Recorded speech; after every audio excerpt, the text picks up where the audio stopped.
Merci, Monsieur le Haut-Commissaire, pour cette invitation, pour nous permettre de voir un peu ce qui se passe de l'autre côté de la frontière, en France, dans ce grand projet de réforme systémique qui nous occupe maintenant depuis quelques années en Belgique. Donc, pour contextualiser un petit peu mon intervention, je suis membre d'une commission de réforme des pensions en Belgique qui a été mise en place au printemps 2013 et à qui on a demandé de réfléchir sur une réforme structurelle du système de pension et qui a remis son rapport en juin 2014. C'est une commission complètement indépendante.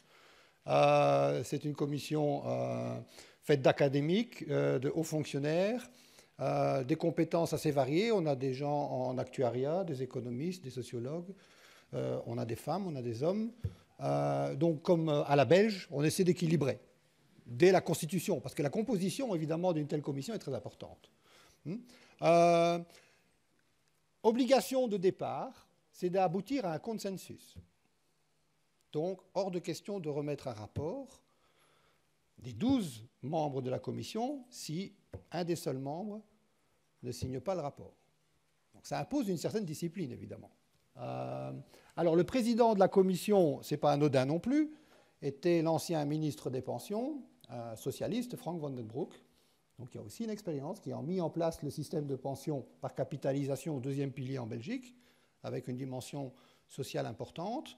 Et donc, ça a aussi servi, comme vous allez voir, pour... ce qui est un peu fait la surprise de cette réforme, c'est que le gouvernement suivant, qui était plutôt un gouvernement de centre-droit, sans les socialistes, a adopté, dans son accord de gouvernement, la totalité du programme de réforme. Et donc, le programme de réforme consiste en quoi? Consiste à basculer vers un système à...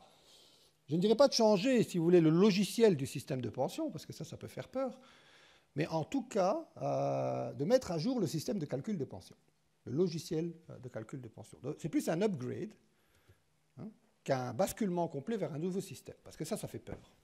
Ça fait d'autant plus peur que tous les sondages étaient clairs à l'époque, au niveau belge. Les Belges ne comprennent plus rien sur leur système de pension, très grande difficulté à comprendre les pensions, et se méfient très fort des changements structurels a priori. Ne comprenant pas déjà suffisamment bien comment leur système fonctionne, ils s'en méfient. Et ils s'en méfient d'autant plus que, comme ça a été indiqué par M. Bouloul, donc au niveau de l'OCDE, la Belgique a un système qui est complètement scindé entre les fonctionnaires et le secteur privé. Les fonctionnaires, pour faire simple, ont un régime qui fonctionne complètement séparé du système privé. Et un système qui est jugé par beaucoup comme beaucoup plus généreux, qui se traduit aujourd'hui par une pension moyenne chez les fonctionnaires qui est 2 fois plus élevée que la pension moyenne dans le régime privé. À carrière identique, à salaire identique. Okay. Et la raison est très simple, en fait. On peut même l'expliquer, elle est très simple. C'est ce qu'on a mentionné, c'est le fait qu'on calcule la pension sur les 5 dernières années de la carrière et qui sont généralement, par les mécanismes d'ancienneté, les 5 années les plus favorables. Tandis que dans le régime du privé, on calcule déjà depuis longtemps, en fait, la pension sur l'ensemble de la carrière. Et une carrière de référence en Belgique, donc c'est 45 ans. Ce qu'on appelle l'unité de carrière. Donc, tout de suite, ça crée une tension. Nouveau système, harmonisation, panique générale. Donc, pour éviter tout blocage, on s'est dit, hors de question d'arriver avec une proposition qui consiste à harmoniser à court terme ces 2 grands systèmes. Si je voulais être précis, dans le système privé, il y a quand même le système des salariés et le système des indépendants, mais la différence est moindre. Donc ça, c'était quand même un obstacle important. Donc, qu'est-ce qui a été décidé, compromis à la Belge? Ce qui a été décidé, c'est de faire une proposition de mise en place d'un régime de règles communes de pension sous la forme d'un système à points, de règles communes, mais sachant que la valeur des points, pour être très précise, la valeur des points serait différente d'un régime à l'autre. Donc, mais je vous explique. Attendez. Donc, pour faire très simple, vous allez accumuler des points qui vont être liés, alors ça aussi c'est une différence importante, non pas liés aux cotisations dans les régimes, mais liés aux rémunérations des régimes. Volonté de séparer les questions de calcul de pension des questions d'allègement de cotisations, qui sont des politiques plus d'emploi, qui visent notamment à promouvoir l'emploi des jeunes et l'emploi des seniors. Avec toutes les autres difficultés, des primes, des parties de salaire qui ne sont pas soumises à cotisation, mais qui habituellement sont comptabilisées dans les calculs de pension. Donc il y a toute une série. Donc, pour éviter cette difficulté-là, on prend comme référence de calcul des points la rémunération annuelle brute. Okay. Ensuite, il y a la valeur des points qui va être indexée sur l'évolution des salaires dans chaque régime et sur une durée de carrière de référence. Troisième élément, dernière composante de cette formule de pension, c'est un coefficient de conversion âge.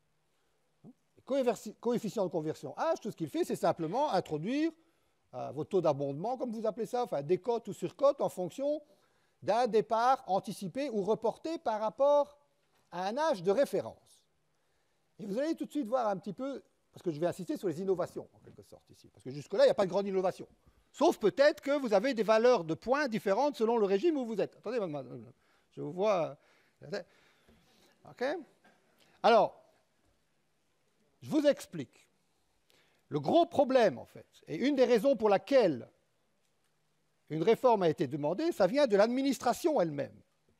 L'administration a un vrai problème de gérer les carrières mixtes. C'est-à-dire la problématique qui figure, en fait, dans le, si j'ai bien compris, dans le mot de campagne du président Macron, c'est la mobilité professionnelle. Vous avez différents régimes et vous êtes confrontés à cette difficulté-là. Les gens passent d'un régime à l'autre et les formules de calcul de pension changent. Alors ça, pour l'administration, c'est un enfer. Okay? C'est un enfer. Et donc, concrètement, comment on gère ça ici? Eh bien, vous avez des points, j'insiste, qui ont des couleurs différentes selon le régime auquel vous appartenez. Vous faites 3-4 années dans le régime des fonctionnaires et vous avez des points d'une certaine couleur qui ont une valeur liée à l'évolution des salaires, indexée sur l'évolution des salaires, dans le régime des fonctionnaires. Vous êtes indépendant, vous avez des points d'une autre couleur qui évoluent en fonction de l'évolution des revenus professionnels déclarés des indépendants dans leur régime. Et vous avez pour les salariés des points d'une troisième couleur qui évoluent en fonction de l'évolution des salaires des salariés dans leur régime.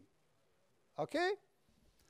Donc, concrètement, vous pouvez même, sur une même année, avoir des formules mixtes où vous avez un temps partiel comme fonctionnaire, ce qui est tout à fait autorisé, et un temps partiel comme indépendant complémentaire.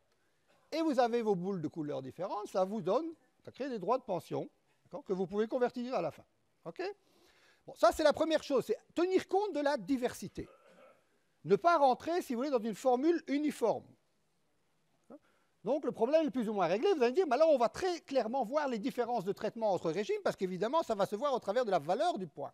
Au moment de la sortie à la pension, vous convertissez vos points, et ils ont des valeurs évidemment différentes pour un même nombre de points, selon le régime auquel vous appartenez. Donc, la convergence, à ce moment-là, peut se faire via une convergence, selon une période de transition à déterminer, sur la valeur des points. Très clairement, au moment de la transition, on sait très bien que les fonctionnaires vont partir avec des valeurs de points plus élevées que les salariés.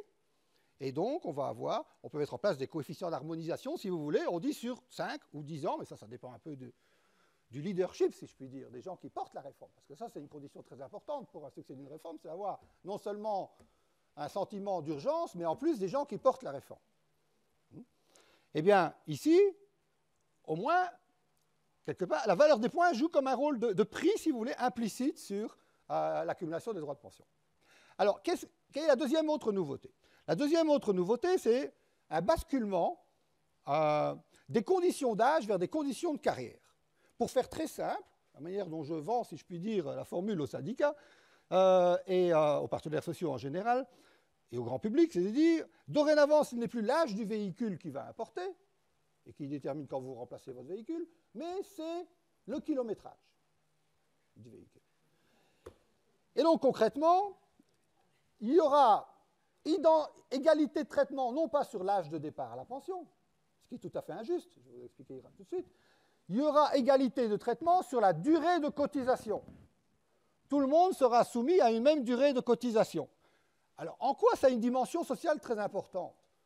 On parle de l'indexation des âges de pension sur les gains de longévité. Mais on sait très bien qu'aujourd'hui, il y a un grand débat sur l'inégalité dans les gains de longévité. On va le calculer sur quelle base? Sur la base de gains de longévité moyens. On sait que certaines personnes vont avoir des gains de longévité, selon leur position sociale, beaucoup plus faibles que cela, et d'autres des gains de longévité beaucoup plus élevés.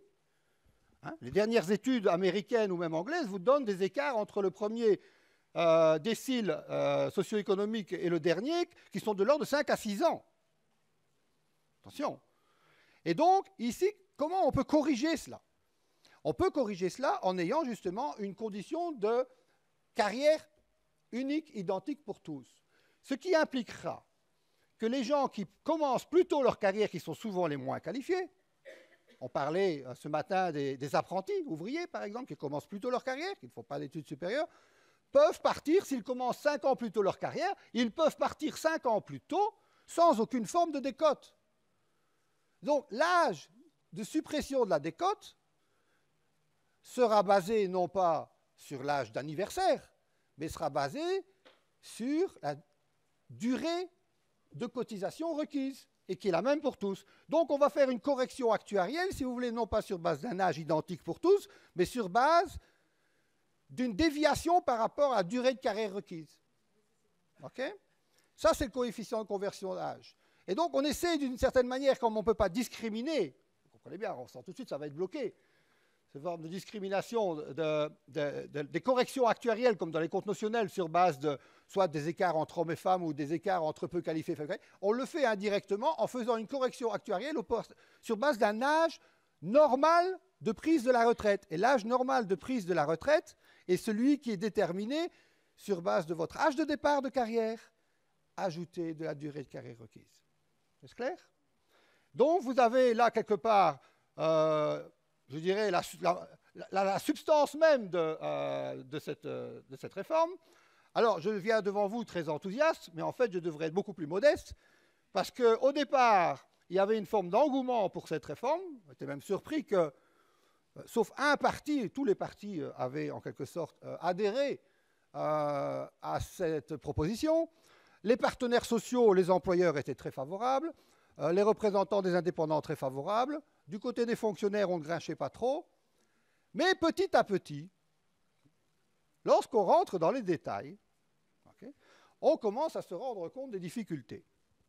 Et on se rend compte qu'on pensait qu'en instaurant comme variable de pilotage global du système la durée de carrière uniforme pour tous, que l'on pouvait indexer évidemment en fonction des gains de longévité, on pensait à avoir obtenu l'adhésion des syndicats.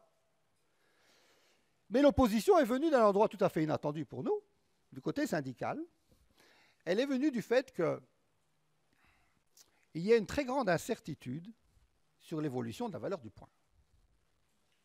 La valeur du point, vous nous dites, elle est indexée sur l'évolution des salaires, c'est très bien. Mais les salaires peuvent baisser.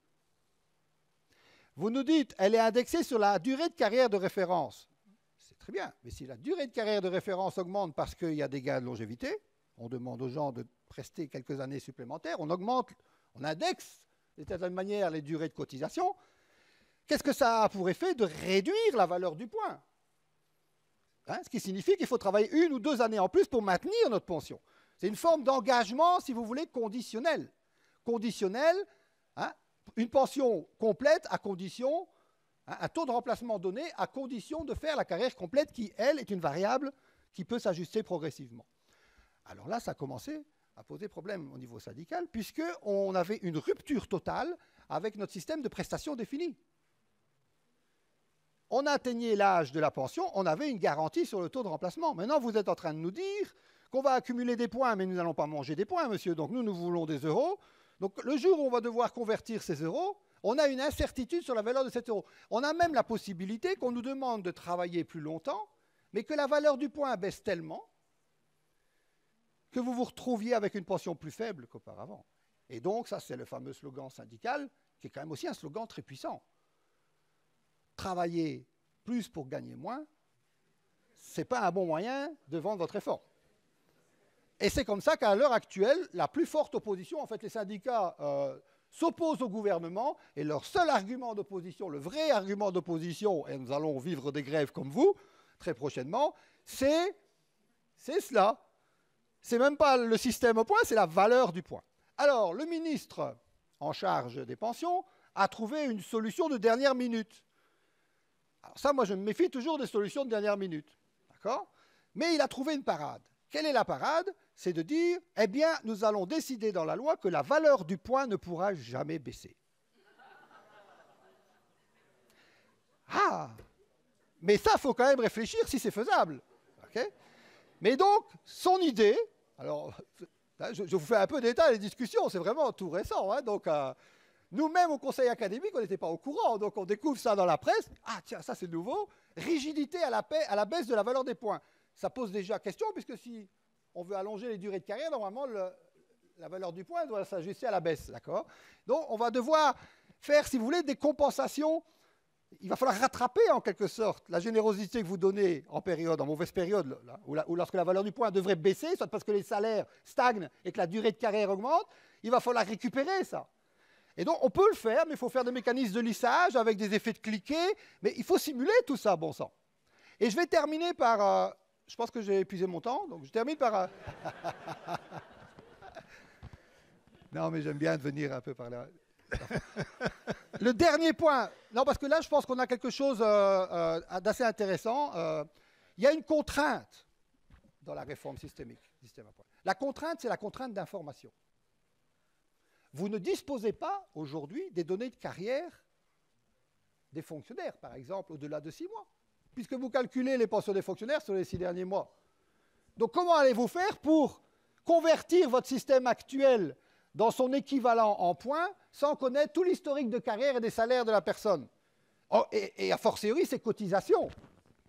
Et comme vous n'en aviez pas besoin pour calculer les pensions, ben, vous ne vous êtes pas tracassé de garder cette information. Alors, en Belgique, on a un avantage ici, c'est qu'on a créé la Banque Carrefour de la Sécurité sociale, qui est une plateforme, donc qui est vraiment en ligne avec ce que vous voulez faire, donc qui est une plateforme où l'ensemble des informations de carrière, des données de carrière, dès que vous êtes recruté par un employeur, automatiquement le contrat est transféré dans la Banque Carrefour de Sécurité sociale, on a votre salaire, on a toutes vos périodes d'inactivité, on a tout en fait. D'accord ? Et donc avec ça, on peut faire un recalcul de l'impact de la conversion vers un système à points. Et nous l'avons fait, et la bonne nouvelle, c'est que pour les salariés, les écarts ne sont pas très grands, donc c'est véritablement des micro-simulations sur base de carrière réelle, donc pour des salariés qui ont une carrière complète dans le système privé. D'accord ? Les écarts ne sont pas très grands, idem pour les indépendants. On n'a pas encore osé le faire pour les fonctionnaires, puisque vous comprenez que là, ça implique un gros changement. D'accord ? Voilà, je m'arrêterai ici. Eh bien, merci.